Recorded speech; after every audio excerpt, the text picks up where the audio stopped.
Frankenstein, a name that for over 2 centuries has become synonymous with terror, creation, and destruction. But behind the stitched skin and lightning bolts lies something far deeper. A story born from grief, ambition, and humanity's endless pursuit to conquer death.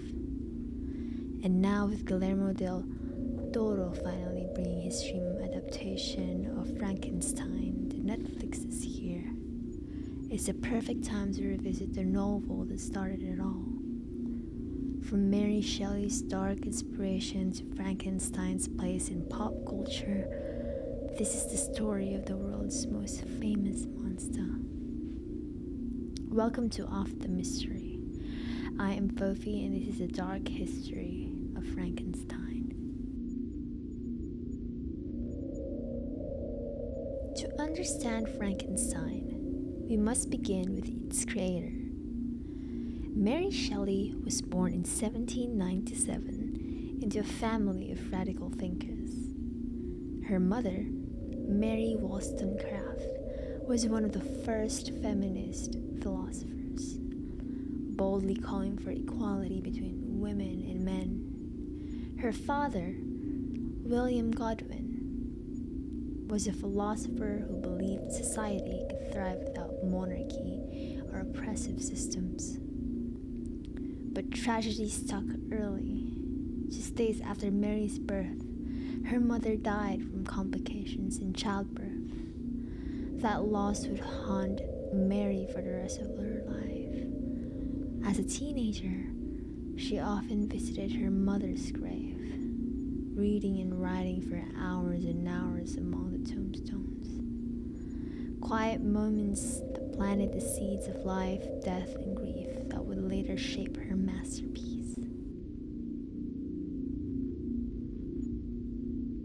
At 16, Mary met poet Percy Bysshe Shelley. Their bond was instant, both intellectual and romantic. But there was a problem. Percy was already married. Despite her father's disapproval, Mary and Percy ran away together, making them outcasts in the society. Their relationship was steeped in both passion and tragedy. The first child died just days after birth. Mary recorded a haunting dream in her journal. Dreamed that my little baby came to life again, that it only had been cold, and it lived. That vision of reviving the dead would echo powerfully in Frankenstein. In 1816, Mary, Percy, and their friend Lord Byron traveled to Geneva. The eruption of Mount Tambora had filled the skies with ash, creating what became known as the year without the summer. Europe was plunged into storms, gloom, and unnatural cold, a perfect setting for Gothic imagination. At Byron's villa, the group challenged each other to write ghost stories. For days, Mary struggled. Then one stormy night, she had a nightmare. She dreamt of a pale student of unhallowed arts kneeling beside the corpse he had pieced together, only for it to stir to life. She awoke in terror, and the idea of Frankenstein was born.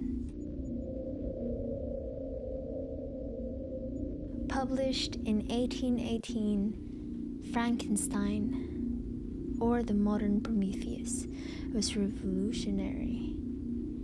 On the surface, it's about a scientist creating a monster, but Shelley's story is layered with themes of ambition, morality, and the fragile bond between creator and creation.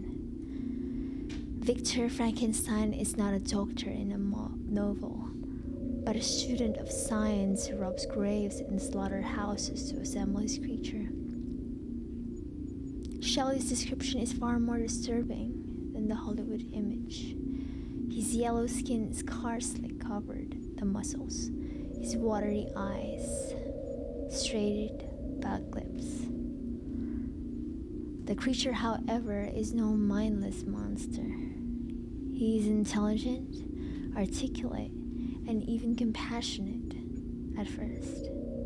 Rejected by society and abandoned by his creator, he becomes vengeful, turning into the very monster others believe him to be.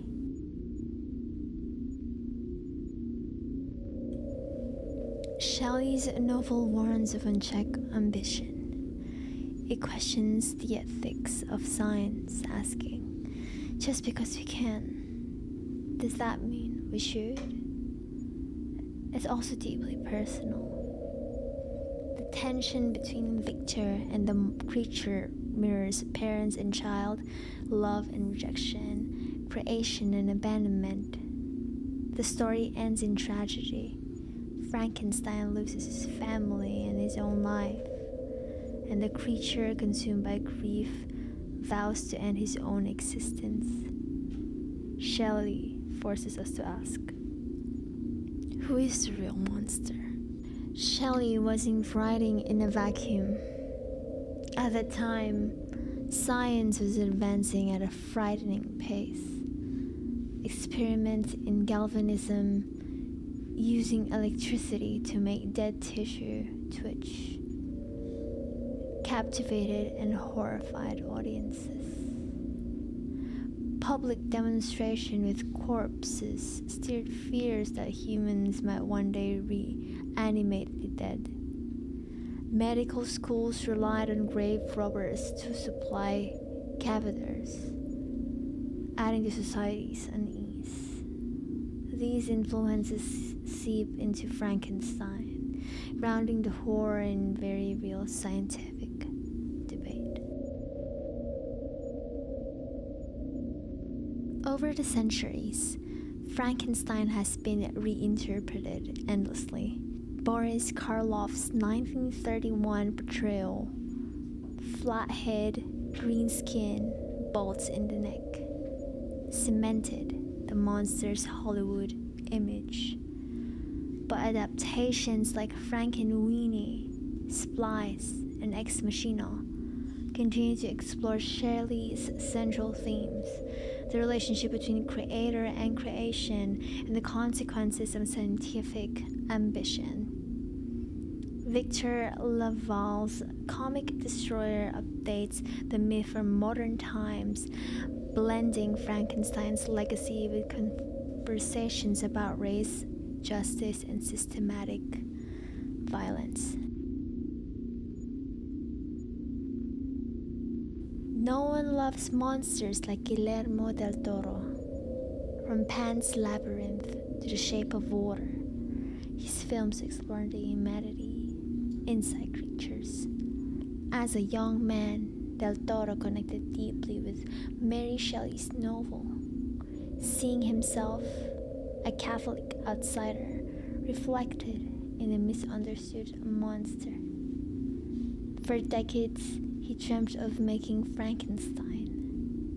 He once admitted, "If I do Frankenstein, I would stop everything.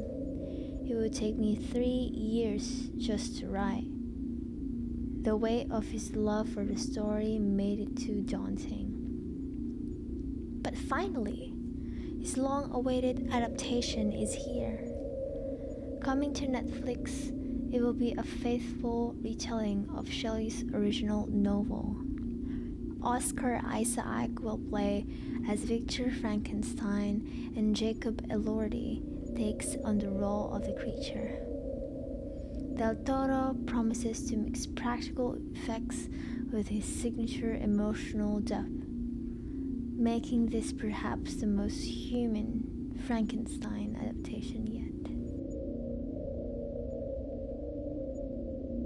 From Mary Shelley's grief-stricken imagination to Guillermo del Toro's decades-long passion project, Frankenstein remains one of the most enduring stories ever told.